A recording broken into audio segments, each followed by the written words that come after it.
on this episode of Up for Debate, we're talking the best half-hour comedies post-2000, and if that sounds complicated, it's because it is. We're going to start with The Office, but we're going to move on to all the funniest shows and give our thoughts and opinion on what worked, what didn't work, and why they were so funny or weren't funny. I hope you have fun and enjoy, because we're going to talk about it coming up next on Up for Debate. This is Up for Debate, episode number 60, recorded September 8th, 2016. Laughs in 30 minutes or less. Hello, everybody. Welcome to this episode of Up for Debate, the show that's never filmed in front of a live studio audience. I'm joined by, I'm Sean Jennings, and I'm joined by Matt Mariani, Mr. Matt. Insert laugh track here. Insert laugh track here. Ha, ha, ha. Applause. If we were doing our opening credits, it would be starring Sean Jennings, and he did it, and then it would be, and Matt Mariani as himself. That's how you could always tell who the important people were, because they would always be the first credit and the last credit. If you were in the middle, you weren't as important. Yep. Kind of like any of those shows where they really feature like a whole bunch of people, but there was one person who was clearly the star, and usually the show was named after that person. For some reason, the only one I can remember right now, and it's a terrible, terrible example, is Reba. Oh, Reba. Yeah, there was a giant trend of those for a while. Of course, you had Roseanne, which is a famous example because everyone hated her and wanted to fire her, but her name is the show, so you can't really do anything about it at that point. There was, Nope. Valerie. You probably don't know the story of Valerie. It was, No. Valerie, what was her last name? Shit, I'm going to have to Google this. But, there was a show, Valerie Harper was her name. And she was a comedian, and so they gave her a show and named it after her, Valerie. Except that she was terrible as, like, a person. And they got into a big fight at the network. And most of the time, right, the network would have just canceled the show after, I think it ran 2 seasons as Valerie. But instead, they fired her. They killed her character in a house fire. And all her kids survived, went to live with her sister, and they changed the name of the show to The Hogan Family. And it ran for another, 4 seasons. I'm not making that up. Started young Jason Bateman. Wow. You really can't make that up, huh? No, it's kind of insane. And they literally had an episode where she died. And the kids had to, they had the burnt house and the whole thing. I mean, it was... They were going, obviously, for the... the scary route. Well, scary route, the controversial route. I definitely think they were going the route of, we want to make sure she can never come back. We have to kill her off. The definitely permanent route. Yeah, they were done with that. And it's interesting the way that certain shows have to deal with that aspect. Like when a main character dies in real life. I remember the famous actor John Ritter. Yes, of Three's Company. He was in the middle of filming a series. 8 Simple Rules for Dating My Teenage Daughter was the show. That's right. And interestingly enough, they brought in David Spade to semi-replace him at the time. And actually, believe it or not, the show was okay. It was average. But I actually thought they did a really good job of handling it post John Ritter. I watched some of that, and it really was. I mean, it was continued to be average, but it certainly didn't crash and burn. But that was a unique example where he died in the middle of filming, which I can't think of another real example. The writers work around that.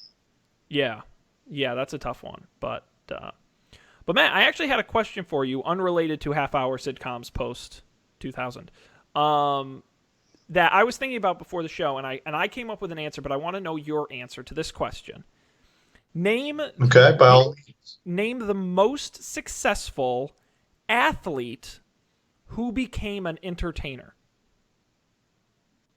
Most successful athlete who then went on to become a successful entertainer? Yes, the best example of somebody who was successful in sport and became a success in entertainment. Because I was watching, football kicks off tonight.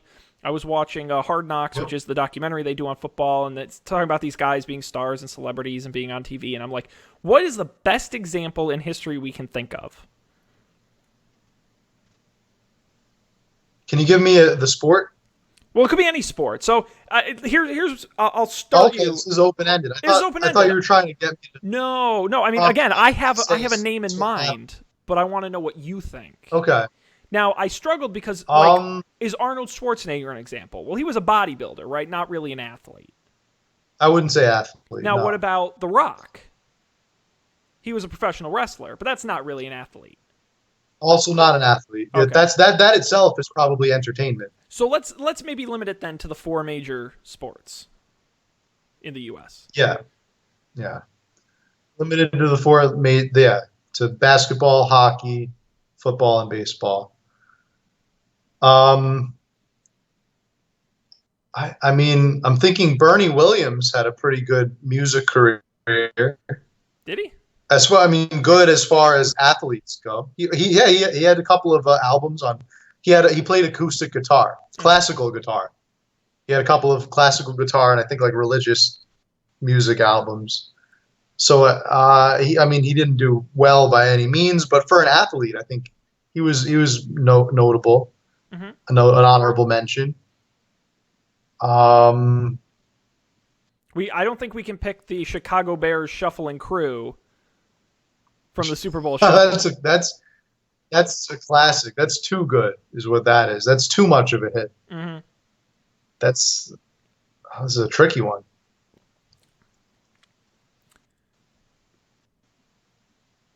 So here's the name. I would say, No, go ahead. yeah. Who are you thinking?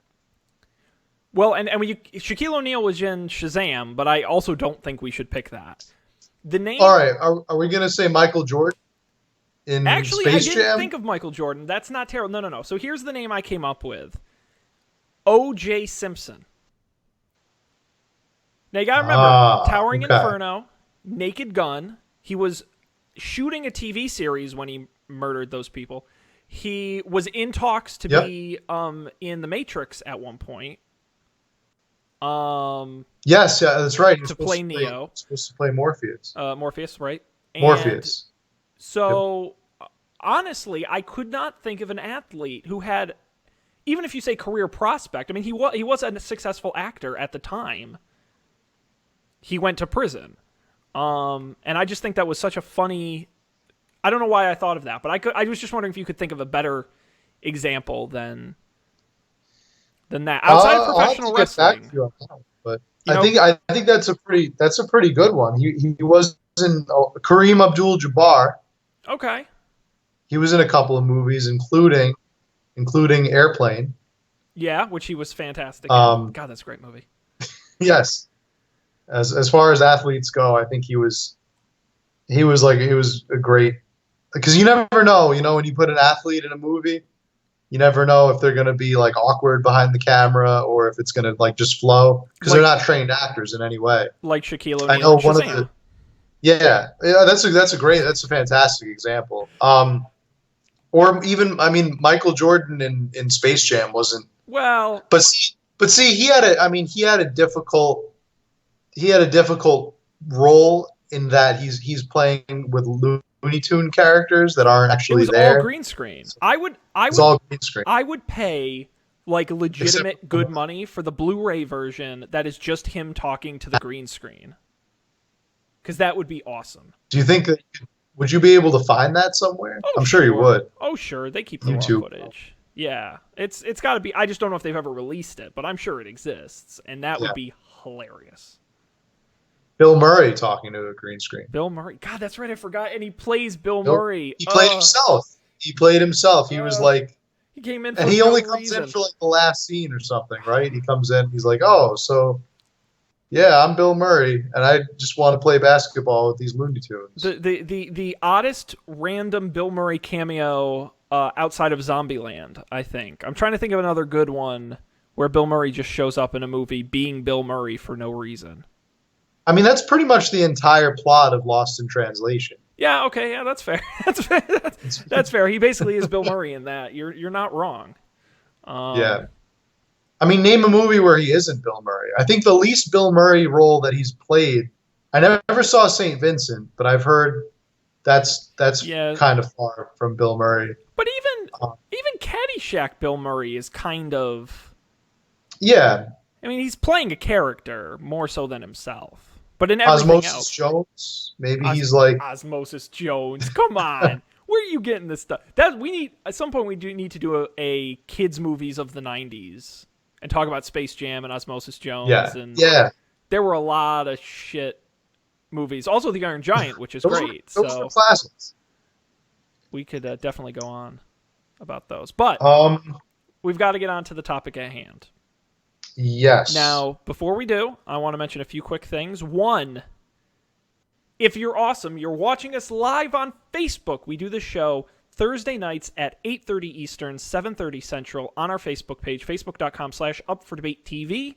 Go like the page, and we'll show up in your news feed when we go live, and you can check it out. And if you're watching live, thank you, you can talk to us during the show. Hit us up on Facebook, comment on the post with the video, and hopefully, for some reason, I don't always see them, so if I don't, I apologize. If you know me personally, Facebook message me to make sure I see it. But we'll talk about it on the show if you've got thoughts or comments or questions you want us to answer. Two, I apologize. Matt's connection is a little shaky tonight, so if it sounds like we're talking over each other or there's a bit of a lag, we're going to make it work. I'm not worried. Okay, let's jump into the topic at hand, Matt. I wanted to talk about comedies post-2000, specifically because there are just so many I love. And I recently did a full watch-through of 30 Rock, and I'm starting a full watch-through of Parks and Rec. And The Office I haven't been able to bring myself to watch for certain reasons. And I know you're a fan of some of these shows and other comedies, which we'll see how far we get into the hour to talk about. But I wanted to start by discussing The Office, which I actually think is a controversial in terms of critiquing, is a controversial show because I feel some people love it, some people don't, some people thought it ended poorly, some people thought it ended well.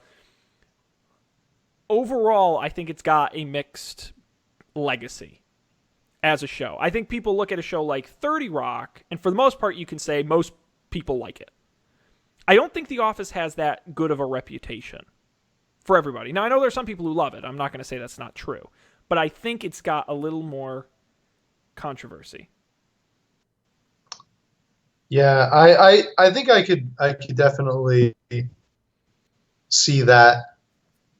I think when you're talking about The Office, you really have almost like a timeline. You have the Michael Scott, and then you have the post Michael Scott eras of The Office. So I would say the Michael Scott era of The Office was, to me, one of the great golden ages of television. I thought the seasons 2 and 3 in particular, and 1 is definitely up there.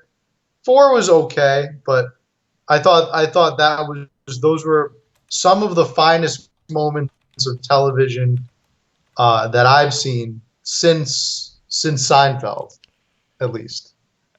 Ooh. But I mean, feel free to disagree. I will disagree. I thought those were spectacular. I thought those were just great. I thought they were groundbreaking in a lot of different ways. All right. That's it. Look.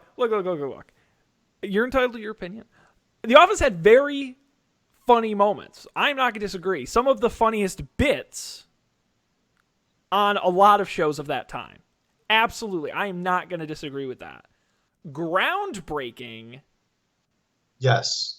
I will stand by my statement on why it is groundbreaking. There are so few examples of that, though. Are you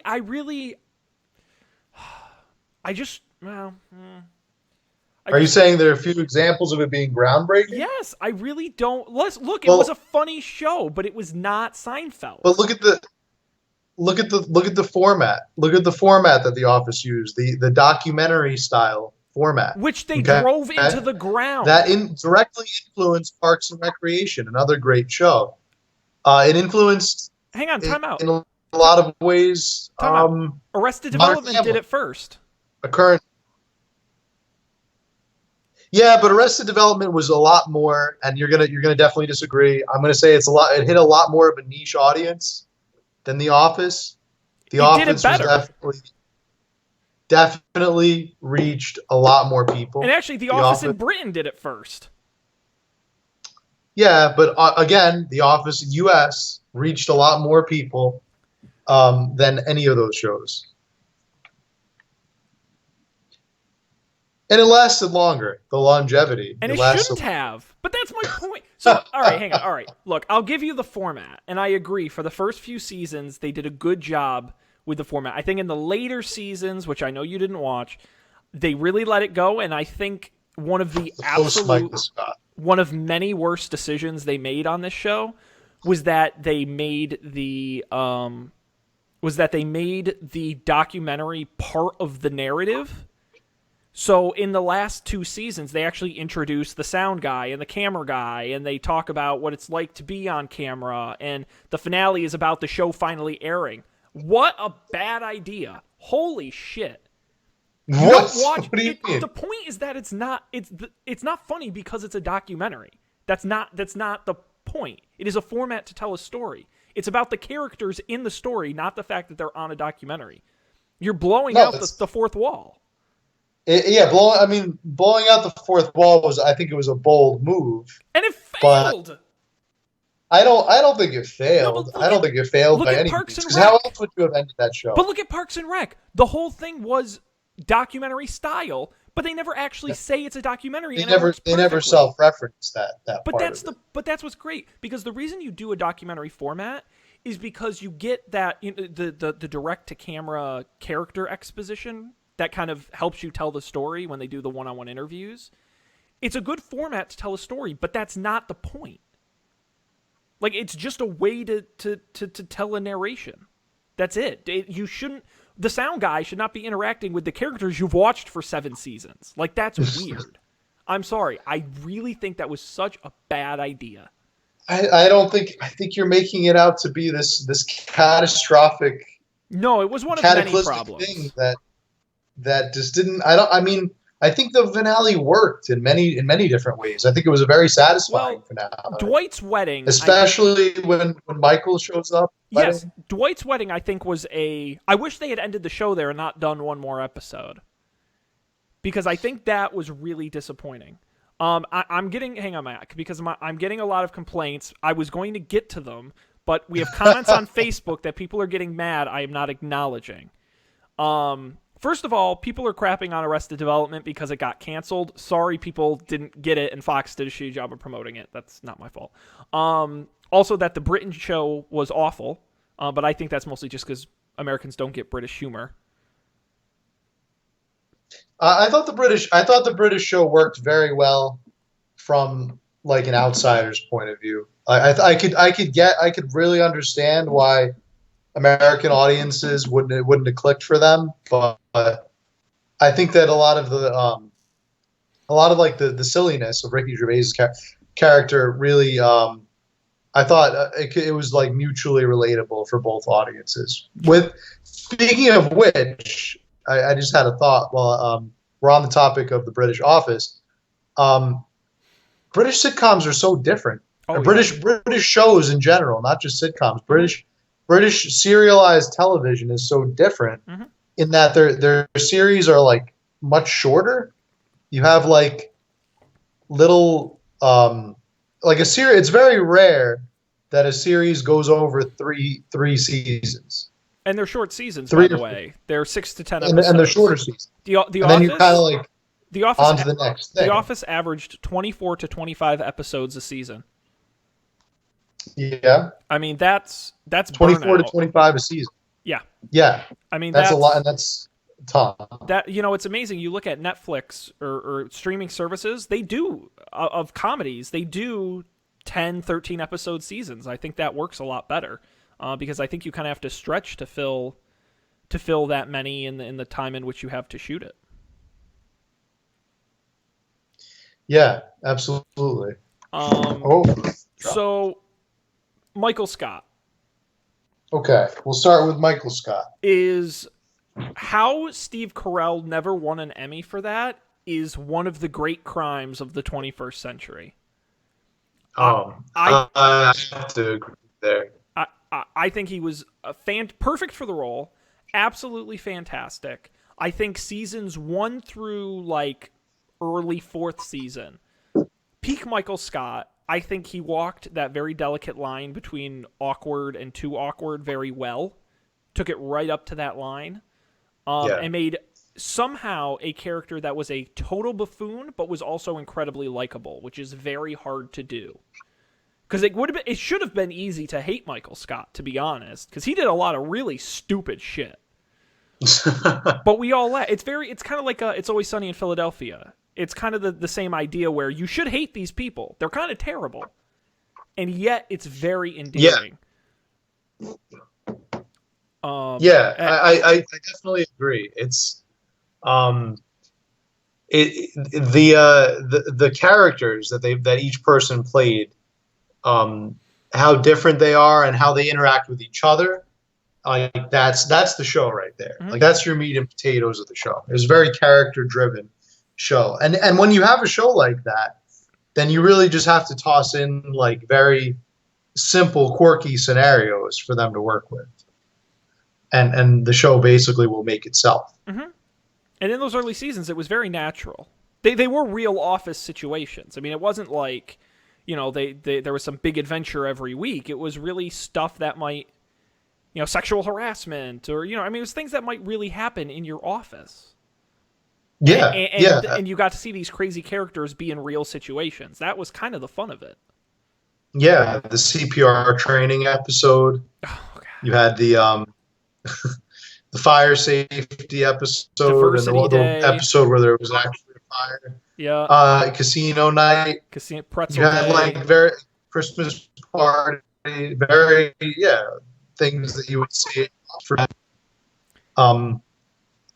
And the thing that I found to be the most unusual, however, about something that I think Parks and Rec did that almost to me ruined their show beyond repair, they almost did, was and The Office did this, but it knew it kind of died before it got to be too bad, as far as I know. Then again, I didn't watch an episode post Michael Scott. Sure. Besides the finale.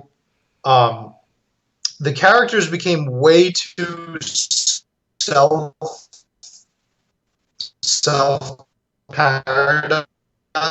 paradising. For example, like, we know that Dwight has a beet farm. He's going to keep bringing it up every scene he's in. We know that Stanley doesn't like to do work and he likes to sleep. He's going to basically keep referencing that. And I think it kind of got old really fast. And I bring that up with Parks and Rec too, because I think Leslie Knope really got to be a little bit too much. Agreed. Like toward the end, she got to be too much of Leslie Knope. And Ron Swanson kind of went the exact opposite direction. He kind of went like, instead of being incredibly self-referential, his character actually started to change and like Ron Swanson, which I thought was even worse, because it was almost like the show was emasculating him and like stripping his character to the bone. Well, as the show went on, some might call that character development. Yeah, but see, I don't want, and this might just be my own personal opinion, but I don't want to see character development in a comedy. But see, in a 30-minute comedy. Our show's about 30-minute comedies. I think that's the key. No. That we have to stress. Comedy. No, but that's the Something point, though. That's designed to make me laugh. No, there's a difference between a sitcom and a comedy. On sitcoms, things don't change. It is the same stuff every week. The bar in Cheers never changed. The same people were there every week. And it took 10 seasons. That's what I think all comedies should have. No. Every comedy. It's good to have both. I don't see why these characters have to evolve. And why do I have to learn a warm and fuzzy lesson every episode? I don't care about the warm and fuzzy. I care about just laughing at silly things that happen.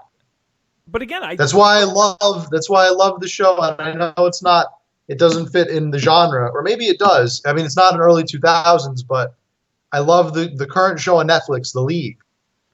Are you familiar with The The League? League, yeah, I think it's Always Sunny in Philadelphia is a similar. Yeah. Say okay. Even an even better example. Always Sunny in Philadelphia. Um, I love how the characters don't change and don't learn their lesson, evolve, But and hang on though, that terrible things keep happening to them, and it's hysterical. I call absolute bullshit that the characters in It's Sunny haven't changed. They have changed. They've changed a lot Not for over the the better. years. Not for the better. Not for the better, but they've changed.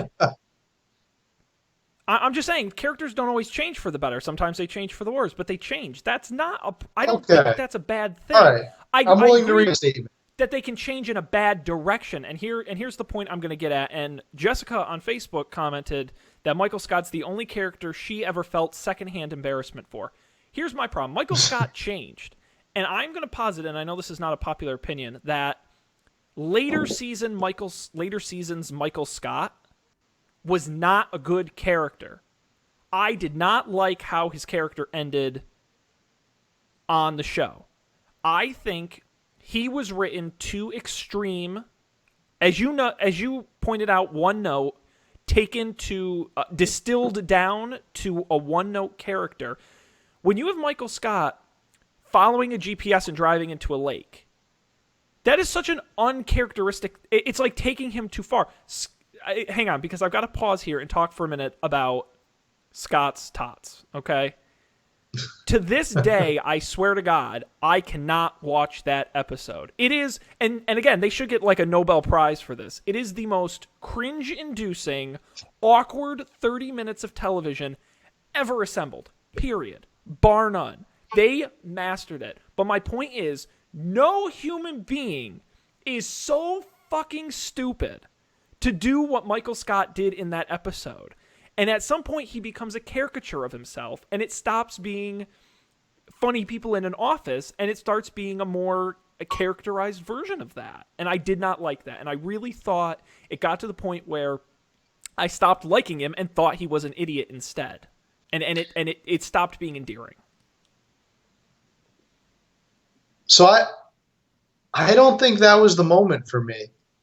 I honestly don't think Michael Scott, I think that was well within the bounds of who Michael Scott always was. I think he was always someone who meant well, but, and tried to do what was right, and what he believed was right. But things just got completely muddled somewhere in his brain. And I think that's exactly to a T what happened in that situation. And I think as a matter of fact, I would go so far as to say that was so Michael Scott that was Michael Scott being his Michael Scottiest. It was the logical conclusion like to his character. Example. That was the logical conclusion. Yes, him screwing up. That might actually be, you might consider that like the low point of Michael Scott, or the high point of Michael Scott, because from that on, then he met the human resources lady. And Holly. Then they got married. Holly, yes. Which actually, Holly. I love that character. I know not a lot of people are fans of her. Well, she was kind of like the female Michael Scott, but just not as intense. That's how I always read her. Shameless promotion for Sprite. No, someone on Facebook didn't believe they thought I was drinking a beer and didn't believe it was a Sprite. Out of my corporate brand, I got a koozie at work today, so. Wow, double sponsorship. Nice. How much money are we raking in for that? They don't pay us. Are you kidding me? They pay me a salary, but that's about it. Anyway, I just, and I'll keep coming. I will on Facebook. That was the worst of all embarrassments, Scott's Tots. Yes, it was. It was horrific. It was the Titanic of television. No, I don't know. I think I have one more that I think rivals that moment. Okay. But I want to see if you agree with all right, what would it be? Phyllis's wedding.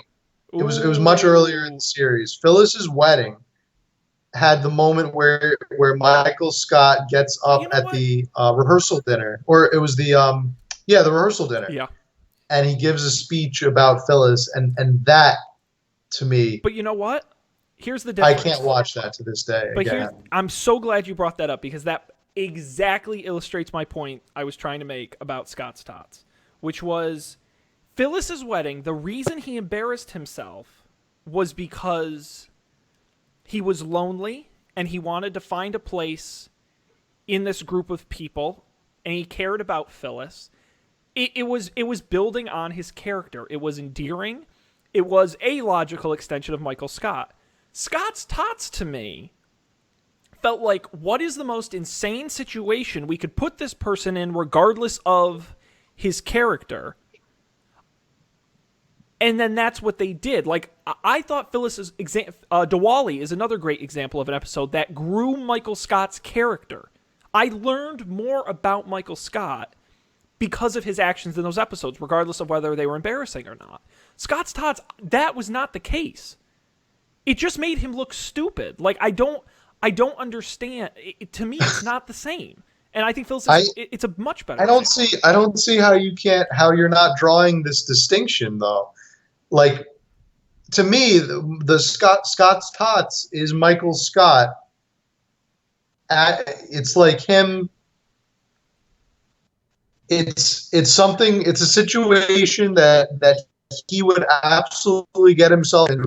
It's just, I think what you're having trouble with there is that this is Michael Scott, the big picture. This is Michael Scott playing out over years and years of Michael Scottiness. Like, he promised these kids in kindergarten that he was going to put them through college, imagining that his business would flourish one day and that he would do a good deed by making all of these kids college students and paying their tuition. And then when the time came for them to graduate and he didn't have the money, and he had to go and tell them in person. No. I think the only difference is that if that ever, and I'm sure things like that have happened in real life, but I don't think anybody would go to them and say, look, I don't have the money to send you to college. I thought I would. And that's Michael Scott being like pure Michael Scott. Like, any other businessman might make that promise, but they just wouldn't show up. They would just forget about it. But Michael Scott felt bad about it inside, so he actually went out and bought them laptops, batteries of laptops. I'm sweating thinking about it. And only for some of them, so they might have to share. Hey, Mr. Scott, what you gonna do? What you gonna do? Make our dreams come true. Yes. No. But look, here is the important difference, right? And this was what we talked about was so great about the early seasons of The Office. It was an actual sitcom based in a semi-real office. You believed that at a sexual orientation seminar, your boss could get up and say that's what she said, right? For the most part, sure, occasionally it would get a little too far, but coworkers do play pranks on each other, and bosses do say embarrassing things, right? I could believe someone would stand up at somebody's rehearsal dinner and make an embarrassing speech because they were worried about being the center of attention. I totally buy that. I honestly do not believe that the school would just let some random guy promise tuition to a bunch of kids and not vet the guy and see if he actually had the money many years prior to that happening. That it was just so extreme. And this happened, again, I think Michael Scott following his GPS driving into a lake, I think is a good example. Where it's like, I'm sorry, you have crossed a line from guy who just wants to be center of attention and who wants to be cool and wants to have friends to a man who's just an idiot because it's funny. And I don't think that's Michael Scott. And I think Scott's Tots, for my opinion, and I get your point, that I agree. If you define Michael Scott as a character whose job it is to be awkward, I agree. Scott's Tots wins the prize. For me, I see him as a very complex. What was that? There's that great quote of his. It was almost my senior quote in the yearbook back in high school, but it was how did it go? I don't want to be liked. I don't need to be liked. I have to be liked, or however he phrased it. I thought you were going with the do I want to be feared? Yes. Do I want to be loved? Yes. I want people to be afraid of how much they love me. Yes, exactly. Yeah. but that's what I love about Michael Scott. He's a real person. You really feel for this guy, not because he's an idiot, but because he has feelings. And he does these things for a reason. Scott's Tots did not give me a good reason why he did that. I don't think he would. Why does he okay, we can go on for an hour about Scott's Tots because I feel that's very controversial in my mind. But I did not like later seasons Michael Scott because I do feel like they distilled him down to a stupid person, not the complex character I think we had come to know. But we can disagree on that point. Yeah, this is up for debate. This is up for debate. That's the idea. Now, so we'll leave it up to our folks at home. You can message us on Facebook. And they certainly can, and they have been. Facebook is blowing up, mostly with my sister. Okay. But hey, we'll take it. She's a dedicated fan. Apparently, she watches most weeks. She made a point to tell me. And as soon as Thanks, Jessica. There you go. As soon as Facebook loads, I can continue to read comments. She says her senior quote was from Grey's Anatomy, so I'm sure yours was much better. Yes, Grey's Anatomy. Gosh. That's still on TV. Show. It's still on TV. That's so sad. I never want to watch Grey's Anatomy. I don't understand why. Well, the problem is it really tugs at your heartstrings. I don't know. I feel like life is tough enough. Well, it's take a nice break with the comedy. We'll watch The League. The League is great. Well, actually, we could talk about The League, by the way. I think It's Always Sunny in Philadelphia is a better show. Yes, I think totally. The League relies too much on poop jokes and body humor. Different shows. I think it's more of a juvenile humor. That it totally does. I'm just personally not as big of a fan of. No question. It absolutely the entire show hinges on that kind of humor, potty humor. And what I like about those two shows is it's essentially the same kind of formula, which is let's get these characters at the beginning of the episode each doing something crazy, and then by the end of the episode, their crazy combines into something really crazy. That's really every episode of both those shows. I love that format. And those two shows do. I just think It's Always Sunny does it better. I think it takes an incredibly talented writing staff to pull that off because you have so many different storylines and you have to make them converge and you have to make it funny. And I think that's a talent that is so rare in the industry that when it pays off, I think it pays off dividends. Well, and it's by the way, my sister would like to point out that she does not watch Grey's Anatomy anymore. So, just fair disclaimer. I just think that I give It's Always Sunny a lot of credit because it is now going on, I think, 11 seasons. It's been on a long time. I still think it's relatively fresh, believe it or not. For a show that has 5 characters that have not changed in 10 years, it amazes me how fresh that show feels.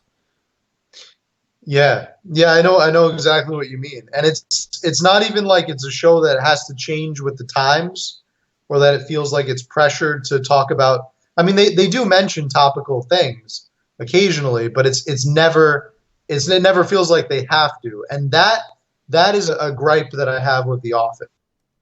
I think there are some moments of The Office that will be forever frozen in time because of what was being referenced, and I think it was a little bit cheap. And I think NBC had a lot to do with it as far as promotions go, and I really didn't like that, especially when they would sing certain songs. Or Jim and Pam's Wedding is a great example when they do that like copy of the actual wedding that happened on video, YouTube. Yeah, viral video, the choreographed dance thing, yeah. Choreographed dance, yeah. I'm forgetting the name of the song that they came out to. I think it was like a Drake song or something. Yeah. But Joker for Halloween, or like everybody was the Joker for Halloween. Dwight was the Joker, and Creed was the Joker, and everybody came in dressed as the Joker because the new Batman movie came out. Yep. So it was kind of like those now, like 20 years from now, like our kids will be watching that show and they'll be like, what was that about? And someone will have to explain to them, well, it was funny when it came out, but I guess it takes away from like the timelessness of it. Again, it's nothing that it didn't catastrophically destroy the show, but I feel like it took away from it a little bit. Well, it certainly takes away now more so even than it did then. In retrospect, when it was fresh, but now it's like, oh yeah, okay, I guess I kind of remember that, and it makes the rewatchability of it like different, not less, but a little bit different, because you're watching and you know you remember that, but it's not really as funny again. But that I was trying to relate that back to the like you said, It's Always Sunny is a show that I think you can turn on at any time. 20 years from now, it'll still be hysterical every moment of it. Like it doesn't really have that self-referentialness. And you want to, Um, and again, this goes back to what you love is characters not changing, right? You can turn on an episode from season 2 or from season 10. Not a lot of difference. Not a lot, a little bit, but not a lot. yeah. And Well, I like the what It's Always Sunny did also with the when they first made the show, their goal, I believe it was Charlie Kelly's, the actor who plays Charlie Kelly, Charlie and Day. the actor who plays, yeah, the actor who plays Dennis, I think were like the original two, and then they added Mac on later on, and their goal was to make the modern Three Mm-hmm. Stooges. They wanted to be like how the Three Stooges would act in 2010. When did the show come? No, before that, Oh, it's 2008, no earlier. 2000. It's like no, it's like '05. Oh, 05. Oh, yeah, yeah, 2005. It was like how characters would act in 2005. The Three Stooges would act in 2005, and yeah, I don't know that I thought that was a great format. The show only got better. It went off the rails really when Danny DeVito joined. Oh man, And that was a missing piece. He's yeah, although I will say that is a character that I sometimes felt they did take a little too far. Sometimes he went again so crazy it stopped being plausible, and it was like now you're yeah, veering into no sane human territory. Because again, I I think that the characters in It's Always Sunny, again, are a little extreme, but again, I believe those people could really exist.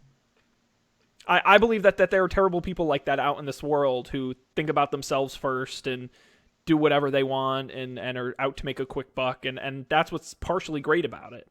Danny DeVito's character to me sometimes pushes the envelope on that. Not always, but sometimes.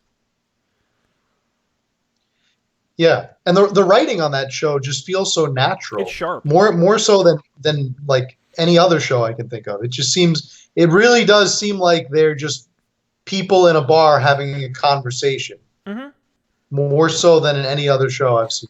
Like, And it's very well. um, I think it's a good combination. particularly, Yeah. Go ahead. yeah, yeah. No, go on. Oh, there was a bit of an overlap I was lag there, so that's on me. Oh, I'm trying to manage it. So, no, what I was going to say is it's a combination. The writing is fantastic. I think the cinematography is very good on that show. I think that's a great example of a single camera not documentary style, but single camera handheld show and how it can be shot. I think it does a good job because of the way they cut it. Really highlights, especially when you have multiple stories happening at the same time, the way they cut between them to eventually bring them together. Somehow, after all these seasons, I'm still surprised when that happens, even though I shouldn't be. So, the music is great. I just think it's got a lot of stuff going for it. yeah, absolutely. It really, again, it's a show that doesn't need current events, and it doesn't really need it somehow generates its own humor, um, and to a certain degree, it's character driven.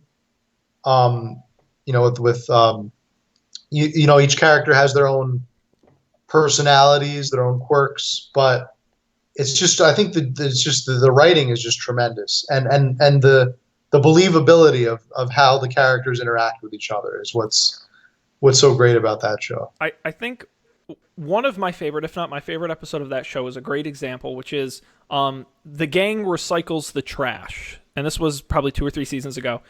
And the whole plot of the episode was making fun of how every episode is the same. Where they take old ideas from past episodes and recycle them and Yeah. do them correctly this time around. And it was so funny to see. They literally make fun of.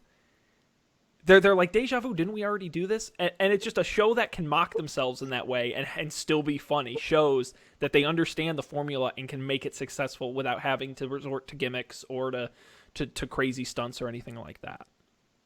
Yeah. and even when they're at their most, even when they're copying something going on in a pop culture setting. Like I'm thinking of the episode from a recent season where I think it was the health inspector, Hmm. where the health inspector has to come to the bar, and the entire episode is shot on a one camera, Yep. No sort of cuts. following Charlie a la Birdman, Yep. that had just come out and won Best Picture that year. Um, but even that is an entire running gag that leads up to the payoff, which is Charlie damaging the stool far enough so that when D sits on it, it collapses and everybody laughs Yep. at the end. Um, that was brilliant to me. I thought it was just like, okay, like as I was watching it, I felt my radar going off, and I'm like, oh, this is just like what The Office has done so many times, like making a self-referential or something referencing pop culture to like get viewership or to get laughs, and then just to see them parody that in the end was awesome. Like And you know what was to see great? them throw that all the way and be like, it was just for a gag, basically. That was a fantastic episode. What I also loved, by the way, is that they reference through the whole episode a B story, the whatever scam that D and Mac were running, which involved chickens and Oh whatever. But what's great is in the show, you're like, okay, I totally believe they were doing that, even though we never fully kind of learn what the scam was they were doing. But the show has established these characters so yeah. much that you don't have to know what it is to laugh about it and to understand it. So, yeah, that is a really excellent show for sure. Well, first, by the way, I want to thank everybody who's been watching live on Facebook because they've been fantastic. I want to remind everybody that you can comment, and we're interacting with the fans as we talk about half-hour comedies of the early 2000s, 2010s. Matt, any other shows that that you were a fan of that you'd like to critique and debate? Let's see. Because there were a lot. Yeah, That is for sure. I could get into Parks and Rec, but I know you didn't watch that as much. I watched. I think I like to think that I watched it in its prime years. Well, but here's the Another problem. one. Yeah. Well, and I'll just briefly say the last season of Parks and Rec was one of their best, and they totally redeemed all of the problems that were in the preceding two seasons. So, Yeah. I see. I kind of want to skip those two seasons and just go right into the last season, but I know I probably won't appreciate it as much. No, but what's great is you will because they do a big time jump Okay. between seasons. Like it's like 3 years or something where they jump, and all the characters are doing different stuff. So you can probably tune in and be just fine. Okay. So I would genuinely recommend doing that because they had a lot of really excellent moments in that season. What were you going to mention? I don't know. Did you like? It was going back to It's Always Sunny again. There was. Oh, we were talking about how that one episode was unique about it being self-referential. There was one before we can move on to another show. There was one episode of It's Always Sunny where and this is another example of this the brilliance of the writers that is on a completely other planet from other shows. There was one episode of It's Always Sunny where the gang goes to a bar down the street, and the bar it's like cleaner and a lot more popular. Yep. And a lot more like friendly than theirs, and theirs is getting like no customers, and they're wondering why this. And then this bar like won an award or won a series of awards, and then the whole episode they're wondering what they can do to be more like that bar, what they can do to shape up and get their act together and be like that bar, and then in the end they just decide, no, bar sucks. Our bar, screw them, and then they like kind of go back to doing things the way they've always been doing them. And that was a huge self-referential moment in that they were looking at the recent Emmys, and they were not nominated for an Emmy, and that was kind of like their screw you to the industry, and like we're happy with what we do, and that's all that we really care about. Well, that's what was it was so funny too, because the bartenders at the competing bar, right? The whole joke was that they were all really good looking, and there was the will they won't they romance, Will they and, won't? and it was an exact parody of every cheesy sitcom you've ever seen, with the bartenders, having a singles life in the city, Yeah. and it's and they're like, no, we're gross and we're dirty, and we think we're great, and screw this, we're out of here. That's all that counts. Yeah. So that's a really great point. So they deserve a lot of credit for that. And to be honest, I think we've been really fortunate over the last maybe 5 years of the rise of cable comedies, comedy on cable, because shows like It's Always Sunny, but then you see shows like and I don't know how many of these you've watched, but shows like Louie, and which is fantastic, and Marin, which is fantastic. We've seen Netflix with shows like BoJack Horseman, which is fantastic. Of course, we've also seen, and I know you don't like, blurring the lines between comedy and drama. Louie is a good example of that. I wouldn't say that I don't like blurring the lines of comedy and drama, and I think BoJack Horseman is a show that does it very, very well. I think that it does it extremely well. It really captures so many aspects, not that I would know by any means, but I think it captures so many aspects of living in Hollywood and being a famous movie star, and all of the horrible side effects of that, while at the same time you're living this life of luxury and glamour on the outside. It really captures the tormented soul side of that, and makes it so approachable by making it through cartoon animals. Yeah. And that's what's amazing about it, I think, is that, and I'm glad we're talking about this because that show is so good. But, I think that it's amazing they've managed to create these layers where on its very surface, you're right, it is about being sort of vapid and self-absorbed in Hollywood, and then you go a layer lower, and then it's being a tortured artist. And you go a layer lower. I cannot think of a better televised example of what living with mental illness is like than this show, when you really get down to the nuts and bolts of it. It's a very real show in that respect. I mean, you really see what this guy goes through, and yes, they're talking animals and it's animated, and to me, if that show were live action, I don't think it would have nearly the impact it does because it's animated, because A, you don't expect it, and B, because you can do more with animation than you can, in terms of flashbacks and flash forwards, and some of the crazy psychedelic stuff they've done and the action stuff. So I just think that it's a very unique program that I cannot imagine for the life of me ever airing on television. No, I think Netflix is really the perfect place for it. It's really found its niche there. Definitely on any of your primetime major networks on television.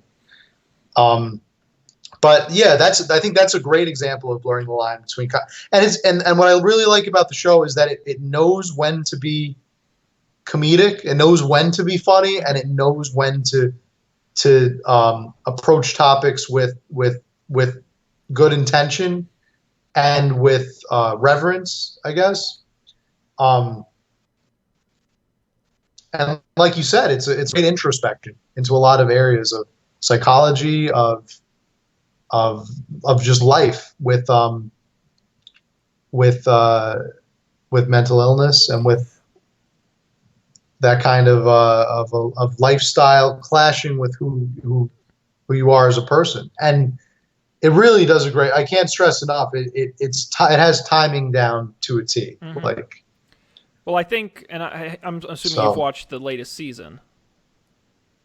Yes. I think the underwater episode was an amazing piece of television, but B, I think it was a great example of what makes that show great, which is it's not about the dialogue necessarily, it's not about the animation necessarily, it's about a feeling and an emotion you get from watching it that come from all those pieces put together.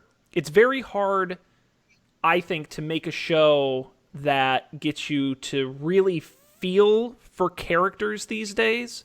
I feel like most shows try to be loud and in your face and force it down your throat, and even the really great shows, you might get anxious or tense or excited, but you don't get emotional. And I feel like BoJack is an amazing program that has the ability to do that, for a talking horse, which is kind of special. And I think that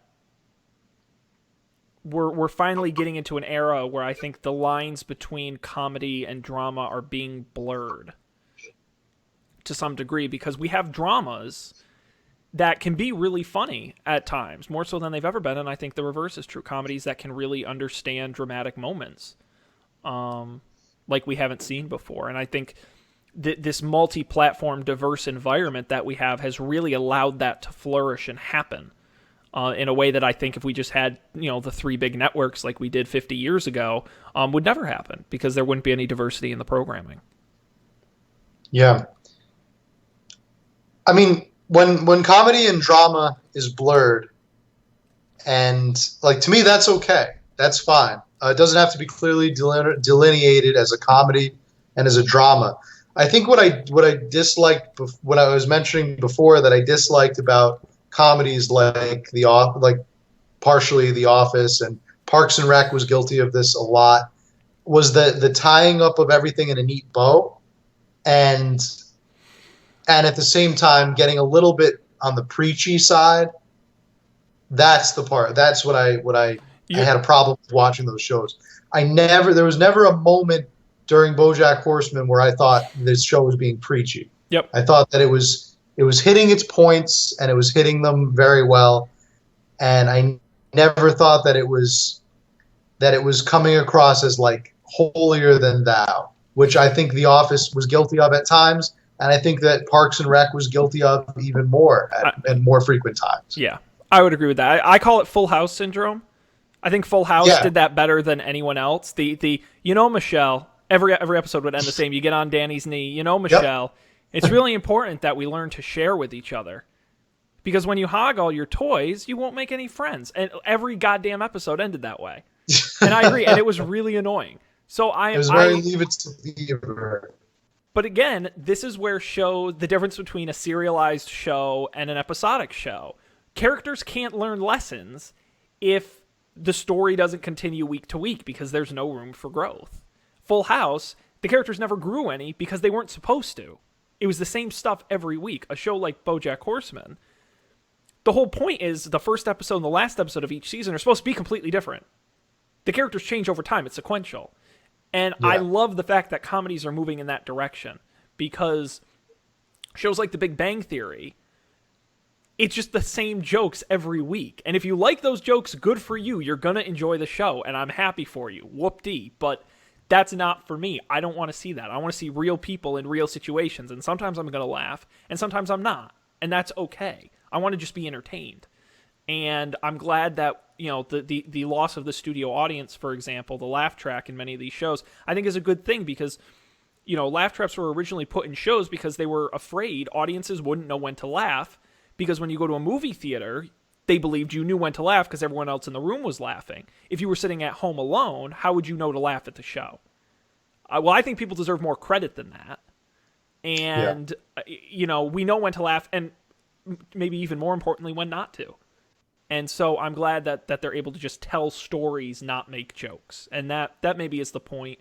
I will sort of we're running out of time, so I'll wrap up BoJack on this. I was texting with a friend about BoJack Horseman, and they were saying, talking about the depression angle on it and all these things, and they said, I love the show, but you know what, Sean? I don't think BoJack is going to live through the end of the show. And that really bums me out. And I said, you know what? Maybe that's how the show is supposed to end. You know, Yeah. we have a character who we don't know what redemption truly means for this character. And I love that. You don't know where this is going. It's kind of fantastic. I turn on the Big Bang Theory and reruns at any time, and I know exactly where those characters are. I know exactly what they're going to be doing. They're going to be making terrible jokes in their living room with the same people every goddamn week. I don't want that. No, I agree. I think I want to live with the suspense, and I want to. I mean, I think he's definitely on a downward spiral. It seems like it's just is he going to go up, or is he going to go all the way down, all the way up, or all the way down? You don't know. But it comes down what the definition of a happy ending isn't the same for him as it is for other characters on other shows. That's the difference, right? He can have a happy ending, but it may not be a really happy ending. No, and I think that's kind of the note that every season ends on, isn't it? Right. It's very much life is a Pyrrhic victory for him. Life is like, I should absolutely be happy. Look at all this money I have, and I could get with any girl I want. And basically, it seems like he has everything figured out, and at least from a mortal's point of view, mortal being like non-Hollywood folk, it seems like he has everything planned out. Like there's a clear, he's checked all the boxes in life, but I think he hasn't really checked the big one, which is the self-fulfillment box. I don't think he's really fulfilled things that he wanted to achieve in life. He doesn't know true love. He doesn't. He's not really happy, and he feels like there's always constantly something missing. So, yeah, it'll be interesting to see where that show goes. I mean, every show is different. You wouldn't be able to have the same boxes for the It's Always Sunny gang. Right. Well, and that's that. I love that quote from the end of the second season where it's, how do you do this? And it gets a little easier every day. The hard part is you've got to do it every day. It's a deep show, and I dig that. Yeah. And I dig that, and I can't wait for more. So, totally. Very good, Matt. We're out of time. We breezed through that. That was fun. That was fun. That was a lot of fun. We finally got to have a good debate. Most of the time we agree on stuff. I think this time we got going. I didn't realize The Office was so controversial, but maybe it is just with me. I don't know, but it's up to the folks at home to decide what they think. Who won that debate? What side of the debate are you on? Is The Office a? If we were more popular, I would say, if you think Matt won the debate, use hashtag Team Matt. If you think Sean won the debate, use the hashtag Team Sean. Results next time. Yes, well, of course, we got to thank everybody who watched live on Facebook and those who commented during the show and interacted with us. As I mentioned earlier, we do this Thursday nights at 8 p.m. Eastern, 7:30 Central on Facebook.com/UpForDebateTV. So make sure you go like the page. And the reason you do that is because when you like it, it automatically shows up in your feed when we go live. And I think sometimes, and I haven't figured out why it does or does not, it will actually send you an alert on your phone. Your phone will buzz and say, Up for Debate is now live. Now, it does it for some people and not others, and I don't know why, but it does. So that's a good reason to like our page. Yeah, totally. Quickly, I'll just wrap up by saying, UpForDebate.tv is our website. All the episodes are there, and that click the subscribe button. It's got all the links to all the places you can find us. Most places that have podcasts like iTunes, of course, in most major podcast apps, and on SoundCloud at soundcloud.com/UpForDebate. Just Up for Debate. And, of course, as I mentioned, on Facebook and on Twitter at Up for Debate TV. We'll be back next time, Matt. Anything else you'd like to say before we send this one to pasture? Just that I hope we get a lot more. I don't know how would you combine comedy and drama? Have they come up with a word for that yet? Drama. No, drama. Dramedy. Yeah, that's actually a thing. See, I was just going to wrap up by saying, hey, Mr. Matt, what you gonna do? What you gonna do? Make our dreams come true. What you gonna do? Dreams come true. Insert laugh track here. Oh God, I gotta. My favorite wasn't the laugh track. I like the track. Or when characters would kiss. Because we have to be told when there's a sentimental. Yeah, That was yeah, always that one great. too. Or Or the or the like applause with the wacky neighbor. or the like the sort of controversial bad. Oh, like when they do something bad. Oh, ooh. Yeah, Fresh Prince of Bel Air had an awesome studio audience, and especially when they did like the episodes where with the special lesson, and they would yeah. Oh, oh, yeah, and they would all applaud when they hugged and learned the lesson at the end that drugs are bad. yeah. Good times, good times. Well, this special Oh, the Fresh episode Prince. That's a of whole other story. oh my god, we could do, man, we oh god, not enough hours Could in have the a day, bonus Matt. episode about that. We certainly could. That was that was a fun one. All right. Well, I'm going to cut it here. Yeah. So, Thanks everybody for joining. On behalf of Matt, I'm Sean. We'll see all you next right. time Signing off. for even more exciting debate here on Up for Debate.